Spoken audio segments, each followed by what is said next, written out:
Hi, everybody. Welcome back. This is Cassandra, and welcome to Cassandra's Garden. I'm so happy that you're here. It's an honor and a privilege to be with you. I got the whole house to myself. I'm here all alone. The grandkids are gone, the kids are gone, the husband's gone, and it's just me, myself, and I. Sometimes it's just nice to have that re energize and have a little time for yourself. I want to tell y'all a little bit about myself. I'm a total summer girl. I love summertime. It's my favorite season and my favorite time of the year. It just brings me so much happiness. I love the summery scents. I love everything about summer. I feel more healthier and I feel more energized. There's so much more to do. I love eating the fresh, cool, crisp salads. But I also love fall. And here lately, when I get up every morning at 6 o'clock and I take my dog Wyatt out for a walk, it's just us out there. It's complete dark. But the um, the weather is really, really cooling off. It's kind of crisp out there, and you can kind of smell fall in the air. It's a magical time, and I love spending that time with my dog at 6 o'clock in the morning, and the weather is just so cool. Almost cool enough that you need a light jacket or sweater. Well, with fall comes some of my most delicious recipes. And this one today that I'm going to show you is a staple in my home from the 1st of September until the end of December. I want to show you guys and gals how to make my pumpkin bread. I have ate a lot of pumpkin bread in my life, and I've tried several, and nothing beats mine. Not one. If you follow my recipe and my instructions and my measurements precisely, you will definitely be the pumpkin bread king or queen. I absolutely love pumpkin bread. It's so fun to eat. You can serve it with a meal. You can use it as a dessert. You can have it as a snack. And it is wonderful with a great cup of coffee or even a pumpkin spice latte or a pumpkin spice frappuccino if you prefer the colder coffees. I'm going to show you how to make it two ways. You can make it without a topping and you can make it with a topping. This is so delicious, you don't really need a topping. But today I'm going to make a topping because, I don't know, I'm just kind of craving a pumpkin bread with a topping. And I think you're going to love it. So let's get started. You're going to need a half a cup of butter. And I use real butter, and I'm using the butter that I make. It's just simply chopped up in cubes, and it's been set in room temperature. I love making my own butter. And if you don't know how, there is a video on my channel. All you got to do is just look through my videos, and you can see how to make your own butter. You're going to need 1 cup of white granulated sugar, and you just pour it in there. Now we're going to beat the butter and sugar until it's, nice and incorporated, creamy, and a little piece of dark granule from the bag, apparently. So we're going to let that combine, and it doesn't take it but just a few seconds to get good incorporated and get a little creamy and fluffy. It doesn't take long at all. And you're going to use your paddle attachment to do that. Are y'all getting ready for fall? I've put out my Halloween decorations. I've put out my pumpkin decorations. I collect pumpkins every year, and I call it my pumpkin patch. And I absolutely love it. I think it's really cute, and it's just, I don't know. It's just very festive, and it just gets you in the spirit and the mood, and it's just a nice change, That's fully incorporated, so now we're going to add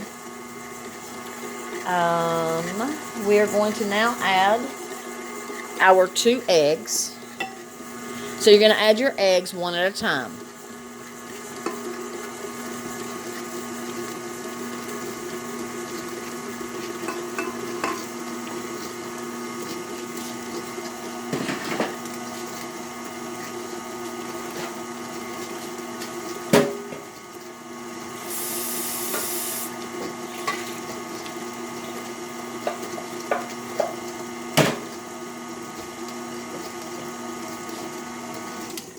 Okay, now we've blended and we've incorporated the half a cup of butter and the 1 cup of sugar. We've blended it beautifully, and we've added our 2 eggs one at a time.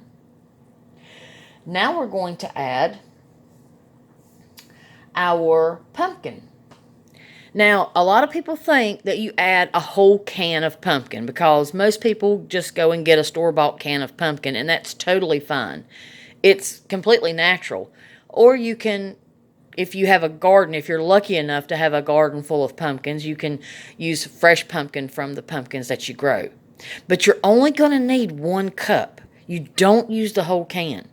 And you're probably thinking, well, what do I do with the rest of it, of that pumpkin that's in the can? Put it in an airtight container and keep it in the fridge. Use it to make a pumpkin roll or another loaf of pumpkin bread, but don't waste it. Waste not, want not. That's what I always say. But if you use more than a cup, it's not going to taste as good. So make sure that you only measure out 1 cup of pumpkin. Pumpkin puree. Isn't that gorgeous? Let me grab a spoon so that I can incorporate this, so I can pour it in here. So we're going to add the 1 cup of pumpkin. Again, if you add more than a cup, it's not going to be the same. It's not going to taste as good. And I'm using canned pumpkin. There's nothing wrong with that. Unfortunately, I don't have a garden. I wished I did. Hopefully soon I'll be moving to a nice place so that I can have a garden. But I put the rest of the pumpkin that was in the can in an airtight container, and I've got it in the fridge because I plan on making a pumpkin roll.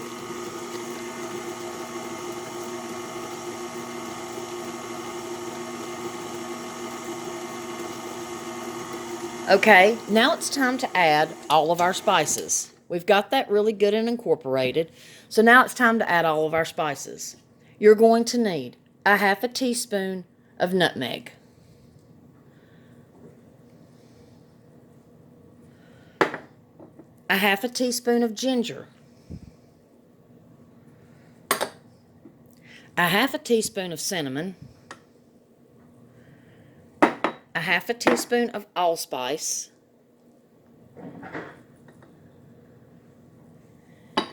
and a 1/2 teaspoon of pumpkin pie spice. And I'm using my own pumpkin pie spice, and I do plan on giving you the recipe.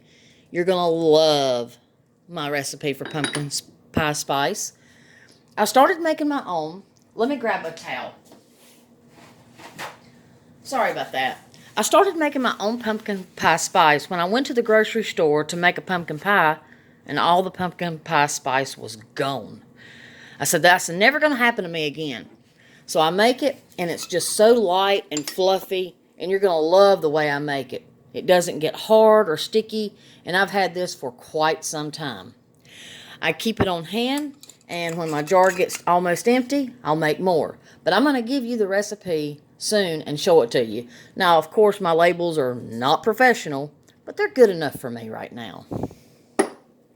I just wanted to show you that it's my own pumpkin pie spice recipe, and I can't wait to give that to you.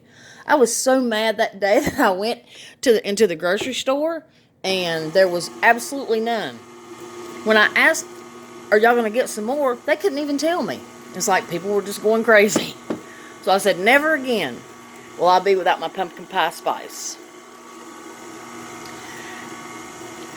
Oh my God, it smells so good. So now we're going to add our 1/4 teaspoon of salt. Let me raise this up just a second. And then we're going to add 1/4 teaspoon of baking powder.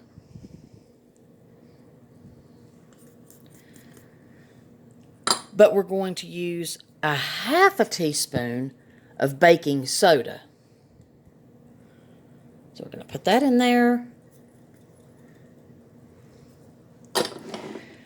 And then we're going to combine that.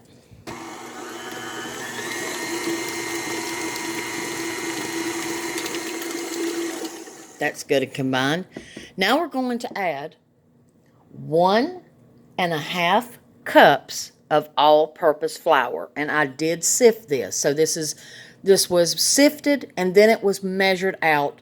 That's the proper way to get a correct measurement. So you sift your flour, then you measure it out. So that's what I did. I sifted first and then I measured out precisely 1.5 cups of all-purpose flour.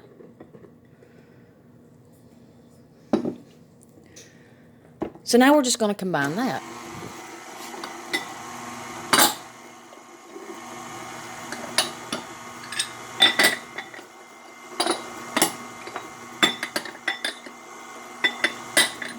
Just want to clean up my mess, make my cleanup a little bit easier for myself.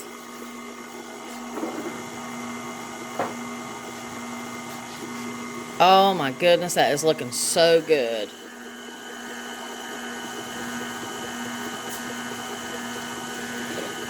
Now I'm going to take my easy release that I make, and there's a video on my channel, and this is the best stuff in the world to for your pastries and your cakes and pies not to stick.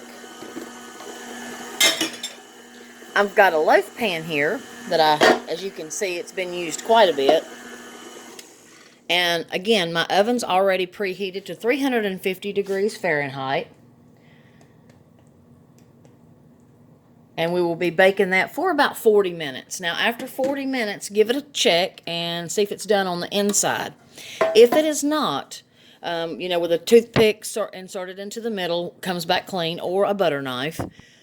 If it doesn't come back clean, bake it for an additional 10 minutes, and then just keep going from there.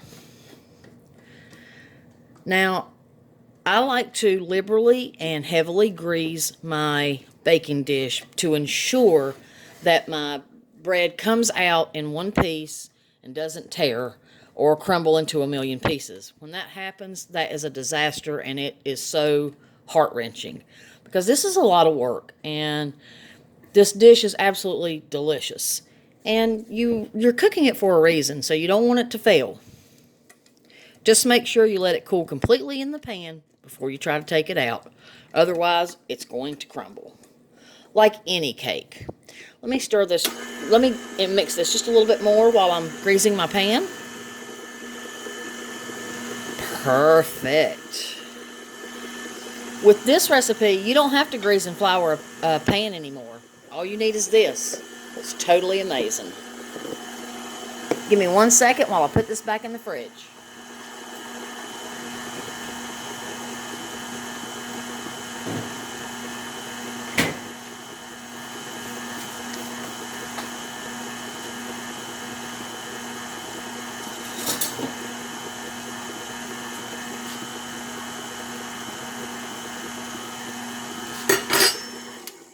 Perfect. Now,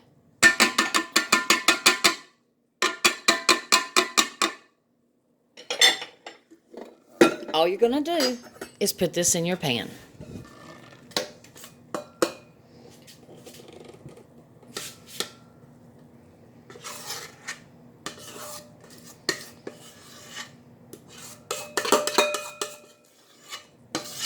This recipe makes 1 loaf. It will rise, and it's going to be absolutely delicious.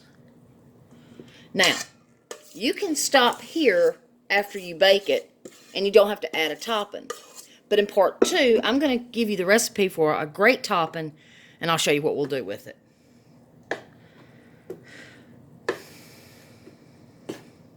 I get it in there, and I just try to get it in there really neatly, and I try to get all of my my mixing bowl, as clean as possible, as to not waste any.